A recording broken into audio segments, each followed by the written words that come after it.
안녕하십니까, 문틀남TV입니다.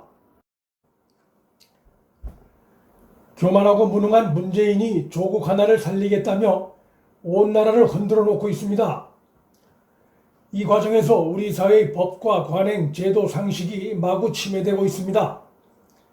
문재인의 목적은 이렇게 해서라도 국민의 눈과 귀를 속여서 진실을 국민들로부터 멀리 떨어뜨려 놓겠다는 계산입니다. 하지만 우리 국민들은 문 정권의 이런 의도를 예리하게 간파하고 있는 것으로 나타나 더러운 꼼수에 의존하고 있는 문 정권을 크게 당황케 하고 있습니다. 가장 최근에 실시된 여론조사에서도 조국 임명 반대 여론이 찬성 여론을 크게 앞선 것으로 나타났습니다. 여론을 뒤집으려는 문 정권의 발악적인 시도에도 불구하고 높은 조국 반대 여론은 변함이 없는 상황입니다.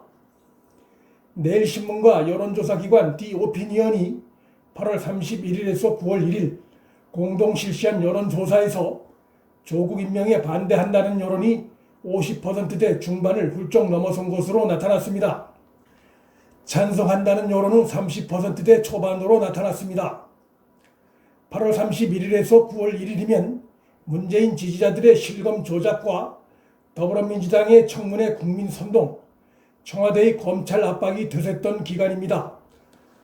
구체적인 조사 결과를 살펴보면 조국 임명에 찬성한다는 응답은 32.8%에 그쳤고 반대한다는 응답이 55.6%로 나타났습니다. 여권의 범죄에 가까운 전방위적인 여론 선동에도 불구하고 조국 임명에 대한 국민 여론은 반대가 압도적으로 높은 것이 다시 확인된 것입니다. 그럼에도 불구하고 문재인은 3일 오후 조국 임명 강행 방침을 밝혔습니다. 문재인의 귀에는 다수의 반대 여론보다 소수의 찬성 여론만이 들어오는 겁니다. 소수의 찬성 여론을 자신의 적극 지지층 의견으로 판단하고 거기에 온통 초점을 맞추는 저급한 국정 운영을 하고 있습니다. 전체 국민과 국가를 위한 국정 운영을 하는 게 아니라 극력 지지층만을 의식한 좁쌀 정치를 못 버리고 있습니다. 국민 여론을 거스른 오만한 정권들은 하나같이 괴멸됐습니다. 정권이 괴멸되는 이유는 크게 봐서 두 가지입니다. 권력 내에 부정부패가 만연하거나 국민 여론을 거슬러서 오만한 국정 운영을 펼치거나입니다. 문재인의 조국 임명 강행은 이 두 가지가 다 해당됩니다.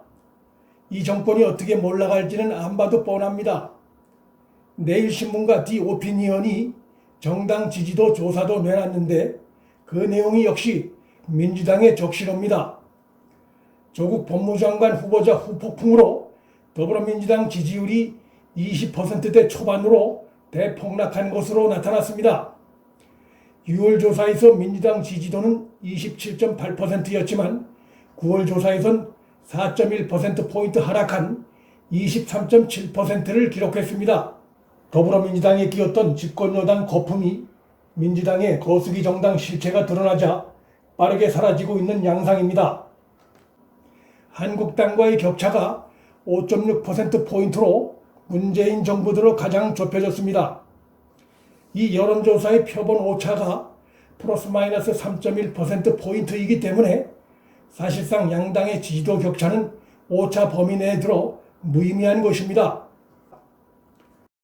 이런 상황을 볼 때 조국이 민주당 정권의 엑스맨 역할을 톡톡히 하고 있는 모양새입니다. 우리 정치사에서 반복되고 있는 중요한 교훈을 되돌아볼 때 문 정권의 무능과 폭정 그리고 오만에 실망하고 지친 국민들의 이탈이 앞으로 시간이 흐를수록 급증할 것으로 전망됩니다. 조국은 2일 기자간담회에서 단군 일의 최악의 거짓말쟁이임을 드러냈습니다. 그가 간담회에서 한 발언들은 만 하루도 지나지 않아 거짓임을 보여주는 구체적인 증거들이 도처에서 쏟아져 나오고 있습니다. 절면피라는 표현으로도 모자란 인간입니다. 딸 장학금 얘기부터 특혜 인턴십과 논문, 새롭게 터져나온 딸의 엉터리 영어 실력, 의심스러운 펀드 투자, 웅동학원 이사 시절 족벌 사학 활동에 이르기까지 온통 거짓말 해명으로 가득 차 있었습니다. 문재인은 이런 최악의 거짓말쟁이를 보호함으로써 대통령의 기본 덕목이 안 돼 있음을 만천하에 드러냈습니다. 말릴 수 없는 두 인간입니다. 문재인과 조국, 조국과 문재인 이 두 사람이 우리 정치사에서 두고두고 희화화된 커플로 기록될 날도 머지않았습니다. 문틀란TV 여기서 마칩니다. 구독 버튼과 좋아요를 눌러주시면 방송 제작에 큰 힘이 됩니다. 시청해 주셔서 감사합니다.